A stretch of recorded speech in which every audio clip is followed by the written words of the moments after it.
everyone, welcome to our channel where my dad and I play games, old and new, and give our thoughts on how they appeal to different generations. Today we are taking a look at Final Fantasy IV. Often held in high regard as one of the best in the franchise, it's a game I've been excited for since Dad told me it's where Final Fantasy gets good. So let's find out if the old dude's right or if he's just blinded by nostalgia.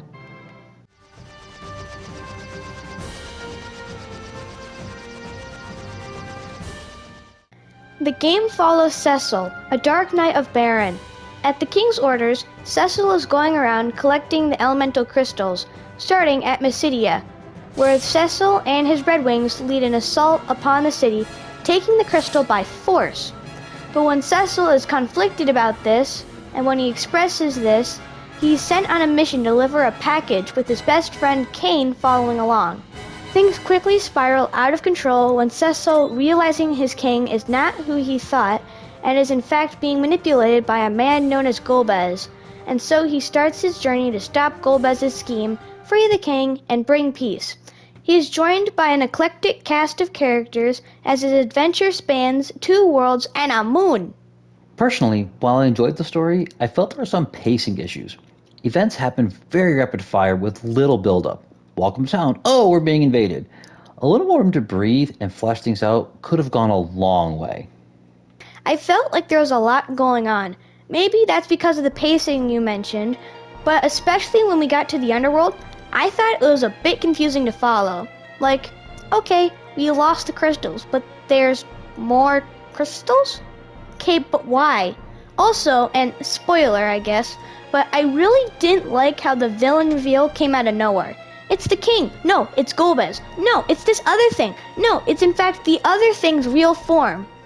The true villain had no build-up, and I really didn't feel anything towards it as he wasn't even mentioned in the game until right there at the end.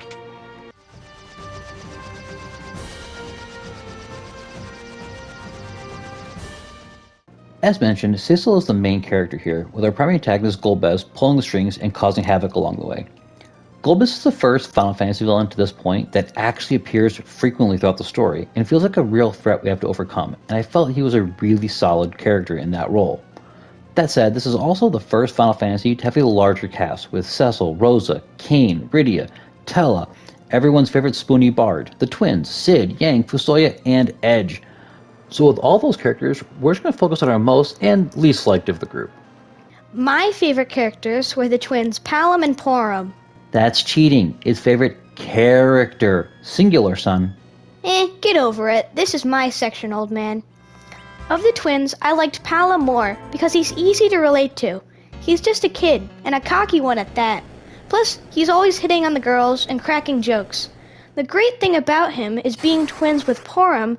She kind of acts as a counter to him, smacking him on the head to keep him in line, pulling him on the ear if he's slacking off.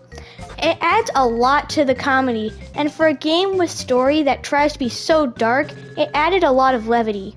For my least favorite, I'd have to go with Edge. I found him to be kind of useless in combat. Like, sure, he could hit decent with his weapons, and his ninjutsu skills were AoE, but they didn't hit very hard, and his coolest abilities were all exclusive to him. Like, why can't he do Mirage on everybody? That would have been much more helpful. And as a ninja, he sure does like getting hit in the face. I thought ninjas were supposed to be agile and dodgy. Not this moron. I'm just gonna sit here and hit your fist with my face. I did not see that coming. I thought you would have liked Edge, since he's kind of a grown-up version of Palom. My favorite character, though, is Yang. I've always loved monks in games, and Yang is, in my opinion, one of the best in the franchise. He's strong, wise, noble, and brave. His kick ability helps clear trash mobs, and his focus allows him to hit like an absolute truck.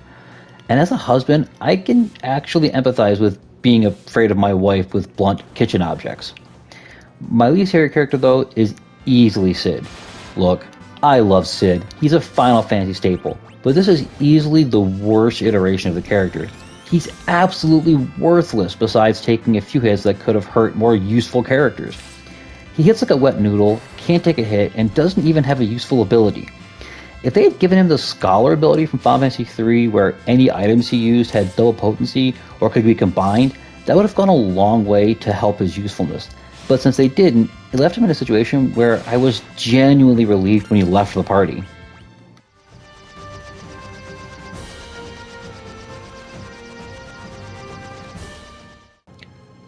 Keeping in the style of previous Final Fantasy games, this is a turn-based RPG with random battles.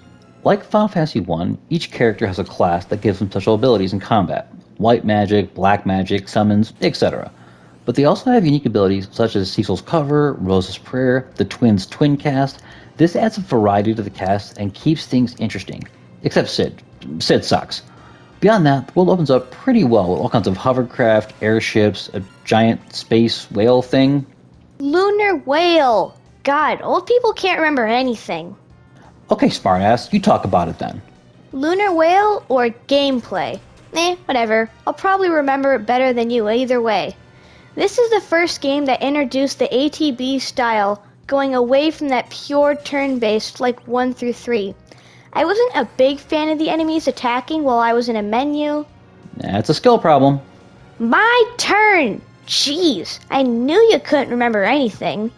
Anyway, if an enemy started their turn right when I entered a menu, I'd still get blasted, and it was pretty annoying.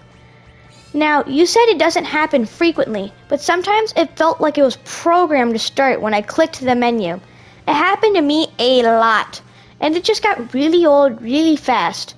That said, the varied abilities of the cast kept things moving at a fast pace, and I enjoyed the fact that the dungeons weren't giant mazes or super long. Dad didn't like the pacing, and I can get that with this story because, he's old. But the dungeons were just the right length for me most of the time. There were a few that could have had a floor or 5 chopped off. See, the dungeon length didn't bother me, and I've played enough ATB games to not encounter the skill problem, but I can see how that could be a downer for a rookie. I enjoyed the large open world, and there's something about the classic world map that just makes me happy. Traversing the world and Underworld was great.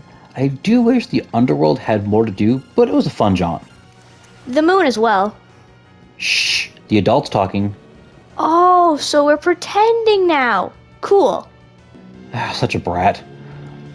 Anyway, as you defeat enemies, you gain experience and level up to gain new abilities. It's pretty straightforward RPG fare. My biggest knock on the gameplay, though, is sort of tied to the story. The party makeup shifts so frequently. This goes along with the pacing issues. You get a character or two, do one dungeon, or visit one town, and bang, that character's gone, replaced with somebody else. Clear the next dungeon, somebody else leaves. It's a constant revolving door of party members until you reach the Underworld, and the final party starts to take shape. In its initial release, it was much more impressive, but by today's standards, it's just kind of alright.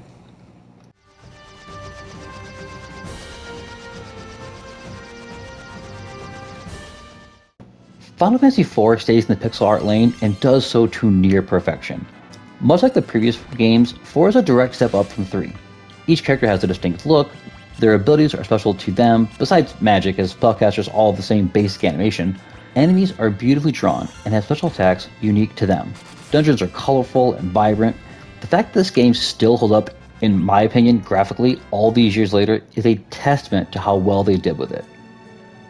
The graphics were nice. I did appreciate the upgrade over 3.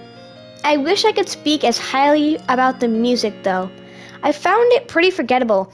No one's with me humming the overworld theme, and some dungeon themes were repetitive and annoying.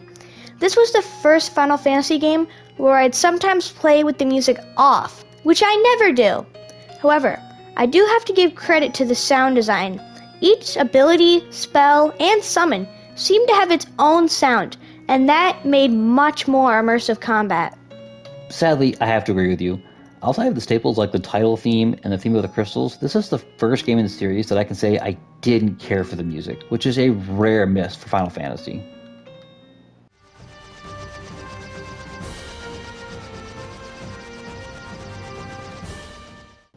Final Fantasy IV was always one of my favorites, easily my top 3 to 4 Final Fantasy games. And looking at it now, I think I was a bit kinder than it deserved. I still love the game, however the pacing issues really hurt it. The biggest flaw I have though is no one is allowed to stay dead, except Tella apparently, because screw that guy. It gets tiring when someone gets tossed off the ship. Nope, they're okay. Someone gets blown up. Nah, just a flesh wound. The twins literally sacrifice themselves for you, and if you use a gold needle or a Suna on them, the game says it doesn't work because they chose to become stone themselves. And then they pop up at the end because apparently the Elder can overrule their choice. It's a lazy tactic, and while that can work once, maybe twice, the fact that they pull this with almost every character multiple times really wore on me. The mishandling of death is a massive failure here. Like, Sid literally wrote a bomb to close the underworld and shakes it off. Squirrel's out here handing out plot armor like they're Oprah giving out cars. Also, since everyone is alive at the end, let me pick who I want to come with me. Phantasy Star 4 did this, and it would have been so nice to take Yang instead of Edge, or Porum instead of Rydia. Options can go a long way. The Palom and Porum thing drove me nuts. You can't cure them, but the Elder can? I could see this in the moment, but once you've stopped the threat they were saving you from, you should be able to save them. I also felt like the game relied heavily on bus rushes, or multiple fights in a row, and that just got annoying. That said, I still liked the game rather well. It's not my favorite Final Fantasy so far, but it's up there. Valid point, son. Look, this is a hard one for me, as I do love Final Fantasy IV. It's a great game with a fantastic main character, a good villain, and a solid supporting cast. It struggles with pacing and the death fake-outs, but it's also the first Final Fantasy that had a larger cast with varied personalities and a directed story. For me, after this latest replay, I'm going to give Final Fantasy IV an 8 out of 10. It's fun, a huge step forward for the series, and absolutely one of the upper echelon in the series. I just think the flaws are big ones. I think of all the Final Fantasy games, this is one that could benefit the most from a remake to help smooth out all the rough edges. Or we could just smooth out Edge entirely. It's a fun game. I enjoyed it. It didn't land as well with me, so I'm going to give this a 6.76 out of 10. Oddly specific, and not how we do things. Don't care, my score. Don't get me wrong, it's a fun game. The airships were great, the villains were cool. They give a good job actually giving you reason for you to use old vehicles, which was nice.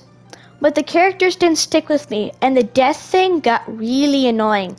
The pacing was so hectic, I found myself forgetting what was going on. I liked this more than 2 and 3, but only barely so. So those are our thoughts on Final Fantasy IV. Did you enjoy this journey of ordeals? Or did the pacing toss you overboard like the Leviathan throwing a tantrum? Whatever your thoughts, let us know in the comments. And if you like our work, please support us with a like, comment, and subscribe. Thank you, everyone.